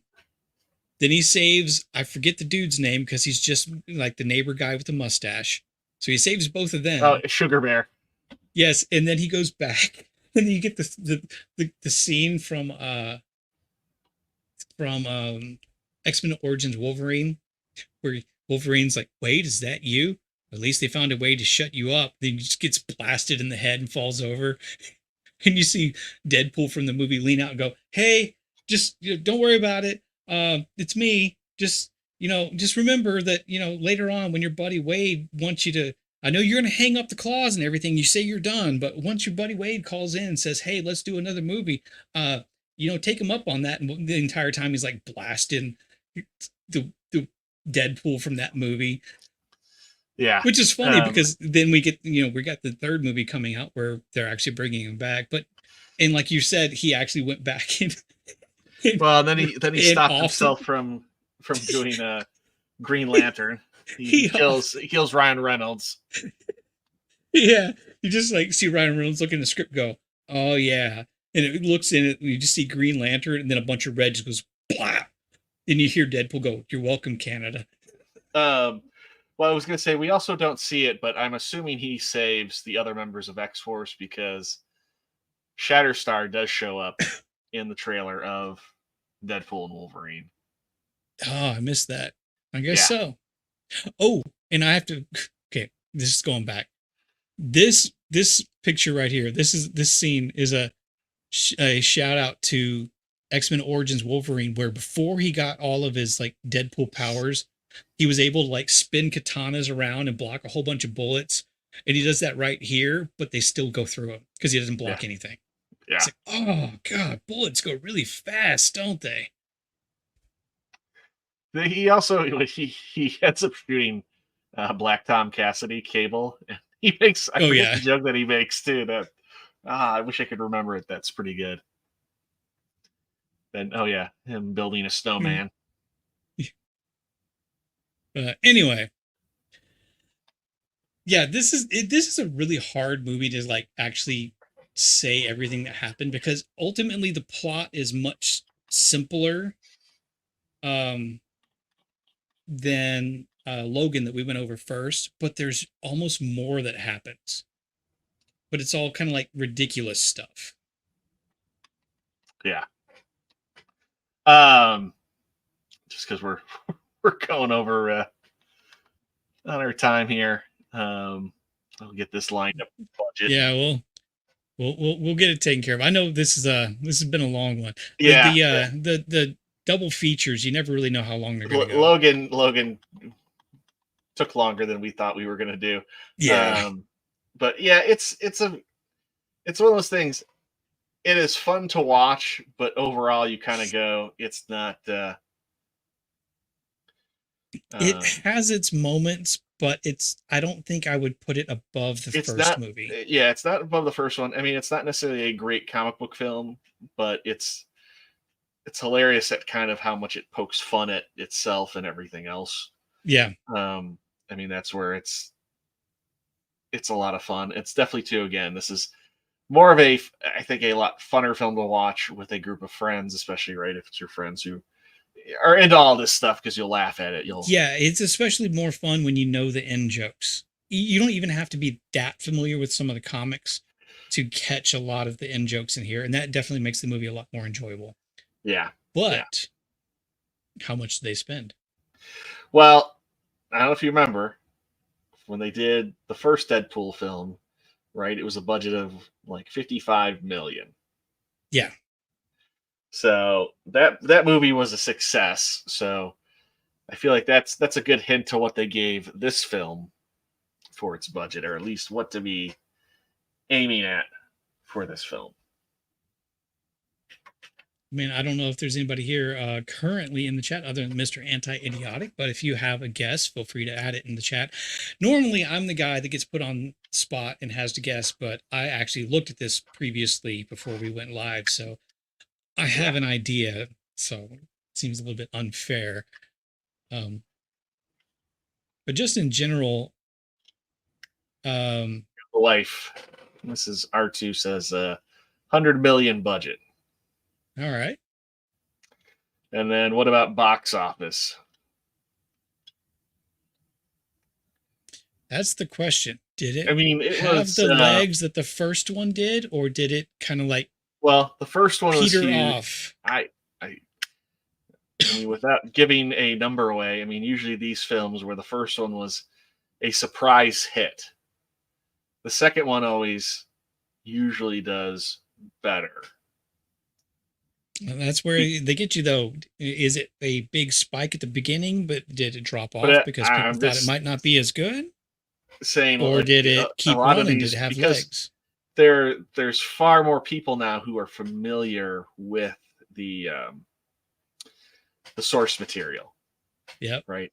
Because the Deadpool film made Deadpool a household name, right? Not like a family-friendly name, but a household name, like where like everybody knew who Deadpool was. It was just like with like the first Iron Man film. Like I knew who Iron Man was. I grew up in a household that knew who Iron Man was because all the the kids in that family read comic books and were Marvel comic fans. But for a lot of other people, there are tons of people who are like, I've never heard of Iron Man before. Yeah, there was a period where Deadpool definitely picked up steam, or even me, not necessarily as a comic book guy, knew him, knew who he was, knew what he did, and all this other stuff. But that was even before this. So once that first movie hit, that makes a pretty big ripple in the pond. You knew who he was if you were a comic book person, but if you were a normie, you did not.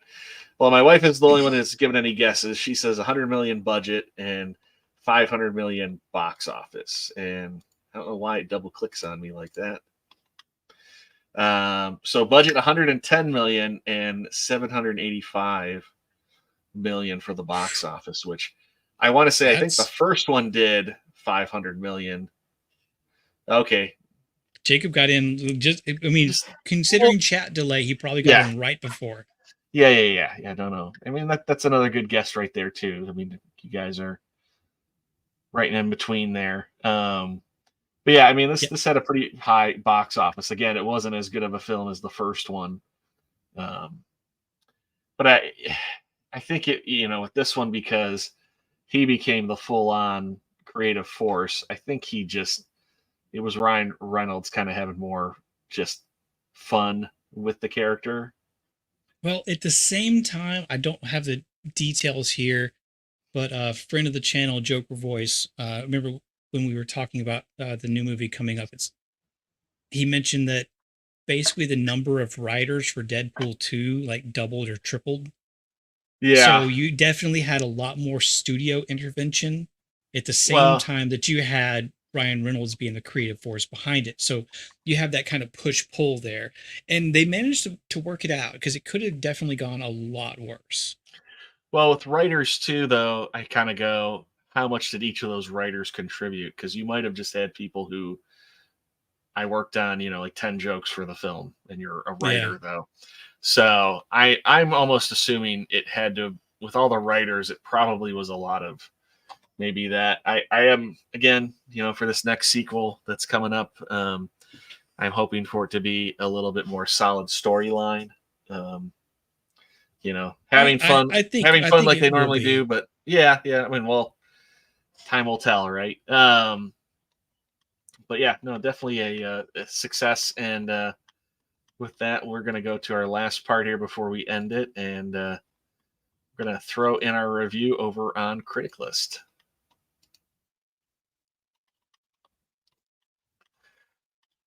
Now, I don't know. I would say between like a 70 and a 75. Yeah, that's probably accurate. Because I would give the first one closer to an 80 to 85, and this is not as good as the first one. So yeah. I don't know what JT's not here, so. Well, then he doesn't get to weigh in. It's like all those times when, he's running the show and he goes, well, I'm running the show.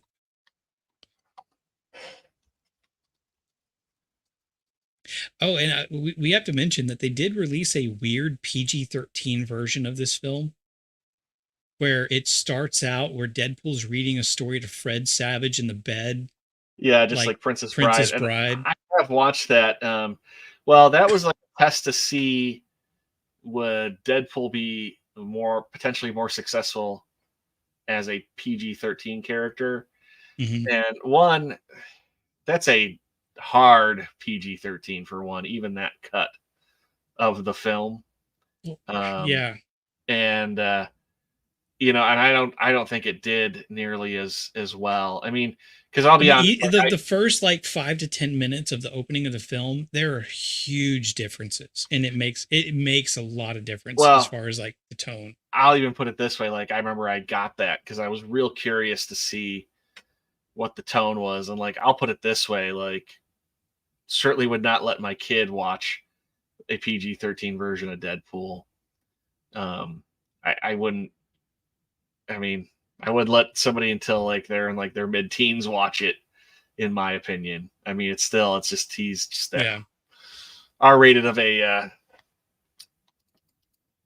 of a character. They definitely push the limits even in the PG-13, but we're not rating the PG-13. We're rating the full R. The don't watch it with your kids or your grandma unless she's awesome.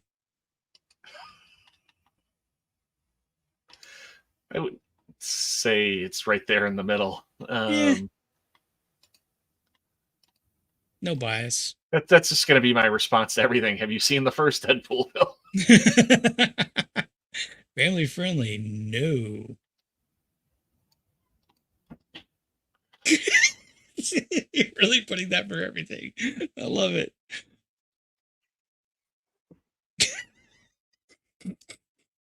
And I already got the link in there. Blaine is going to kick you off the platform. It's fine.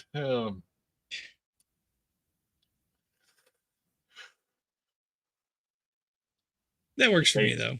Too much dead, not enough pool, or maybe not enough, or too much dead pool, and not enough dead. Yeah. You be the judge.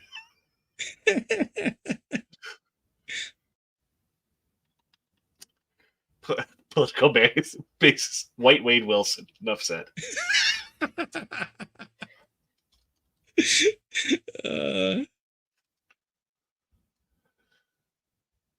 Oops.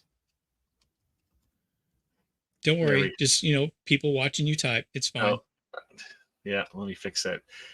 You can never type well when people are watching you type. I can't do anything well when people are watching me. Yeah. I couldn't find a stupid door in a video game for 20 minutes while somebody was watching me. Oh, I can't wait to watch you play video games now. Oh, alrighty, well, there's our review and our link up to the stream. Definitely check out Criticless. If you're a movie fan, it's a great website. And it is definitely, Salty Nerd just threw up their new review of Twisters. Ooh, looking forward to seeing check that out. But yeah, it's I feel like it's growing big time, and it's cool that we kind of got to be here at the start of this and to see it grow. So yeah, it's definitely branching out. It doesn't necessarily, a lot of people might think, oh, it's just going to sit in this like niche of movie reviewers that always hate against whatever like Rotten Tomatoes are doing. But the whole basis of it is, I mean, I'm on there and I think my profile says not a movie reviewer reviewing movies on YouTube or something like that. It's like, I'm just a normal dude. And that's kind of like how they've based their entire platform. It's just like normal people in what you like. There's discussions on movies. So people are, happy to discuss things. It's great. But I mean, just the fact of just all the categories, and I mean, too, especially like political bias, which today there's a lot of films that have that. And, I almost kind of go, I would like to watch a film that doesn't have any sort of political bias to it. Yeah, it's great when you watch old films. You can get to that point in the review and just go, no, moving on. Or unless it's a film where it's about maybe something historical, or it is geared towards something where you're like, well, it does because this is it's based off of real life. But yeah, no, check it out, criticless.com. They've got a phenomenal app too. It's true. That those guys have created over there for your phone and tablet. So download it for that as well. It's free, and join up with them. But I think that is about it. I will also throw out there for us, if you like what we do and want to support the channel, please go visit us at mixtees.com. We've got t-shirts, hoodies, and tank tops over there, and you can save 20% off with code ATW20. It'll essentially take care of your tax. Or maybe it's the shipping. Now I can't remember. I want to say tax. Take care of the tax on your entire order. So, go check us out over there, and maybe you'll find something that you'll like. It's good stuff. Very comfortable. Very comfortable. Well, with that, before we sign off, do you got anything going on for the rest of the week? I know you're always a busy man. I'm going to do the quick version because we've gone long tonight. And if anybody's still hanging with us, we absolutely appreciate it. People can just follow me on X at Beard of Liberty for when I'm out and about. I've got After the Weekend on Mondays, Jacob Ironside on Tuesdays, Roman of the Empire on Thursdays, and Stark of Iron on Sundays. Details, I'll just, anytime I'm on something, I'll send out links and things like that. So you can always follow that on X. And then I occasionally randomly, no schedule or production whatsoever, stream on my YouTube channel, Beard of Liberty. I've been going through the 2016 Doom game recently. So if you want to see me be bad at video games, well, you'll have to send me that link over on our Twitter chat. I'd love to check you out. We can always throw that to that link to the channel here too for everybody to find you. But very cool. I'm filling in tonight. Like I said, I've still kind of going through my health issues, trying to get things figured out. Hopefully I'll know more soon and kind of get better and back on track with everybody and being a regular part of the show. It was definitely good having you back. And I don't say this to like put any pressure to get you back, but you've been missed. And I don't think I'm the only person that feels that way. Nicole too. Is that what you're saying? Yeah. Basically, yeah. Nicole. Yeah. Actually, I'm kind of thinking that your kid, little Spidey, is probably missing not only you being on, but also us doing family friendly things that he can watch. So we'll get back to that later, after this month. Yeah. No, I appreciate that. Yeah. No, I'm hoping I'll be back sooner than later, but glad I can fill in when it's needed or surprise you guys and just jump on and throw a wrench into everything. But nope, appreciate when Beard it. is panicking, you just swoop in and save the day. More like JT's like, well, that messed up all my plans for tonight. Alrighty, well, with that, everybody, you have a great evening. It was great for everybody who joined us on the chat, and we'll see you next Monday. Take care. Truck to refrigerators to dumpster, 360 spin onto the palace, backflip gainer into the trash.